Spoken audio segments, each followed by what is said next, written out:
Hello and welcome to Wood Vocal Studios' first video. We are celebrating Black History Month, and today I have a very special guest with me, fellow music educator and good friend, Sheena Moore. Hello. So, like I said, we're going to be celebrating Black History Month, and today Sheena is going to talk about something that's been a music tradition that's been carried through generations and generations. But I'm not going to talk about it. I'm going to let her talk about it.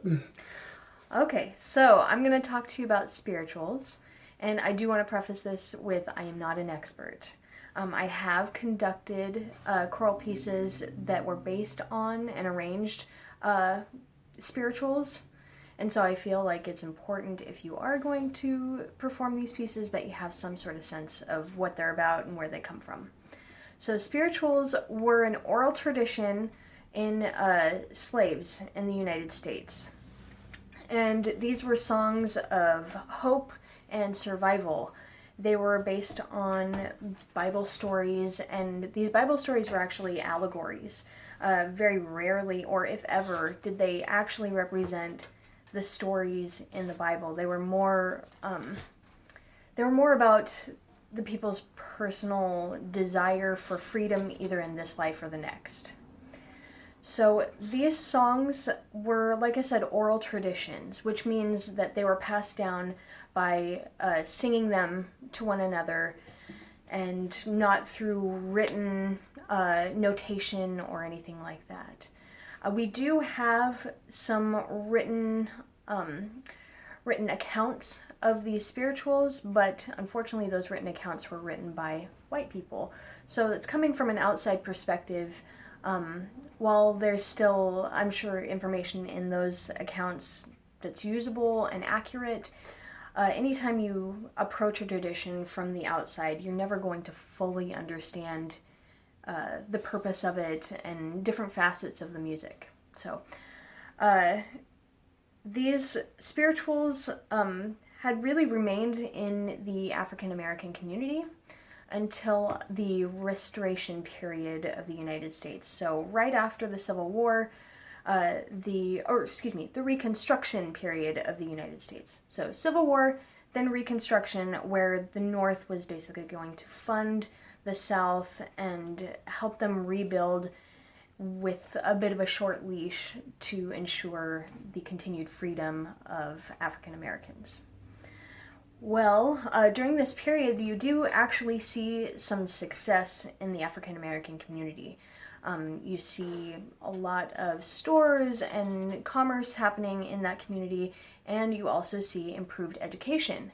The Fisk University in Tennessee is actually a historically black college and was founded in the Reconstruction period. Funding for this school was difficult, so they formed a choir, the Fisk Jubilee Singers, and in this choir they started to sing classical European repertoire. And they would perform this for audiences, but the reception was not good. This group in particular was met with a lot of hatred, threats of violence, and just really awful things. So this choir, which was actually comprised a lot of freed slaves, decided to make a change. Instead of doing European repertoire, they decided to take their oral traditions of spirituals and put them into a choral context.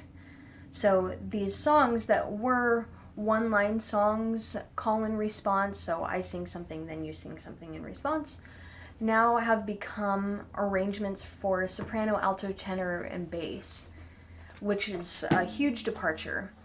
And instead of it being sung in a more vernacular sort of, like a common way of singing, they decided to use classical technique. So the art form is transformed completely. It moves from being something that's strictly held very closely in the African American community and in the slave community in particular, to being shared with audiences that had never heard of this before. They ended up touring all over the country. They had huge success in Europe, and they ended up saving the university. And this is a choir that exists today, and they're actually really incredible. It's the Fisk Jubilee Singers.